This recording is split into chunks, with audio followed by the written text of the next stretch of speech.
수면을 만드는 회로와 각성을 끊는 회로. 라멜테온과 수보렉산트가 새로운 수면제의 시대를 열었습니다.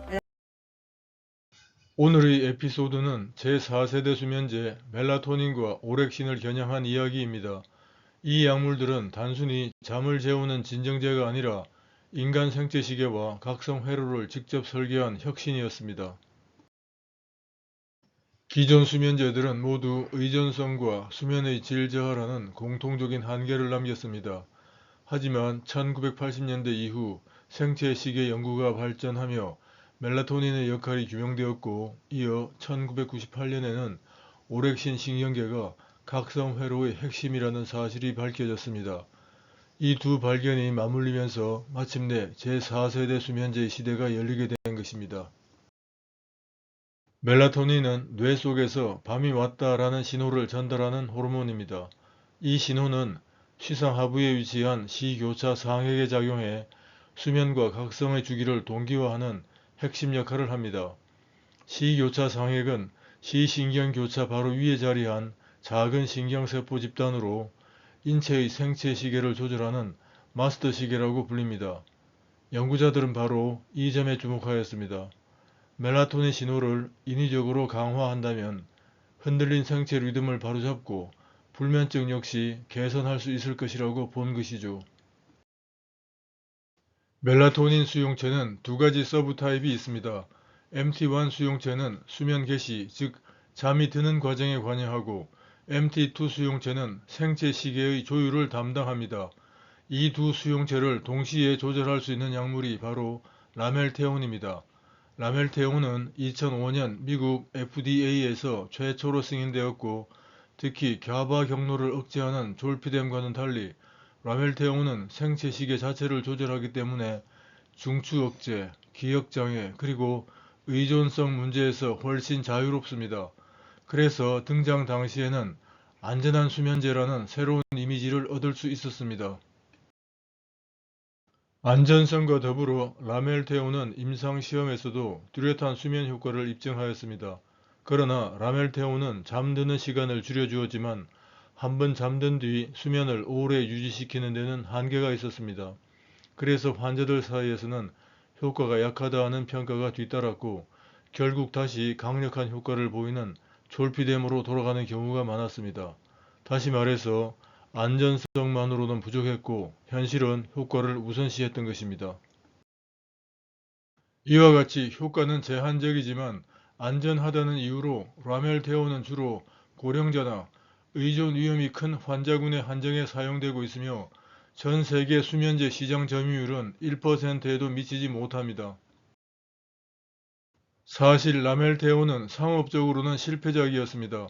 환자들은 여전히 더 강한 효과를 원했고 졸피뎀을 놓지 않았습니다. 그러나 이 실패는 생체 리듬을 조절한다는 새로운 가능성을 보여주었고, 그 아이디어는 이후 오렉신 차단제로 이어졌습니다.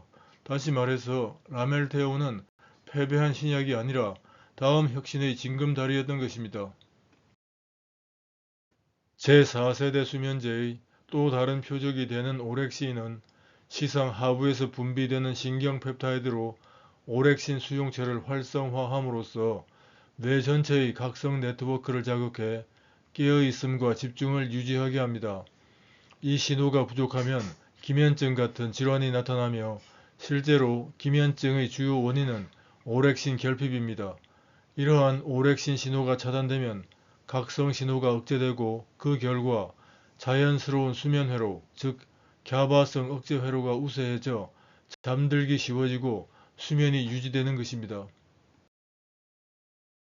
4세대 수면제 오렉신 수용체 차단제는 잠을 재우기보다는 깨우는 힘을 끄는 전략을 사용합니다. 그리하여 뇌를 각성 상태에서 자연스럽게 이탈시키고 수면으로 전환시킵니다. 실례로 수보렉산트는 오렉신이 작용하는 OX1 수용체와 OX2 수용체 모두를 차단합니다. 특히 OX2 수용체 차단이 수면 개시와 유지에 더 중요한 역할을 하는 것으로 알려져 있습니다.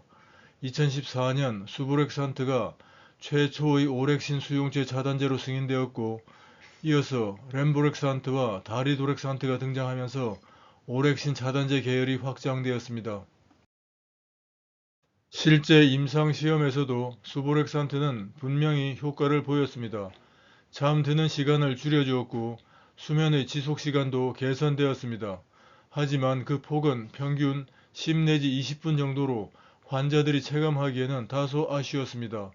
일부는 낮 동안 졸린다든가 다음날 피로를 호소하기도 했습니다. 결국 시장의 평가는 냉정했습니다. 값은 비싸고 효과는 약하다는 인식이 따라붙었던 것이죠.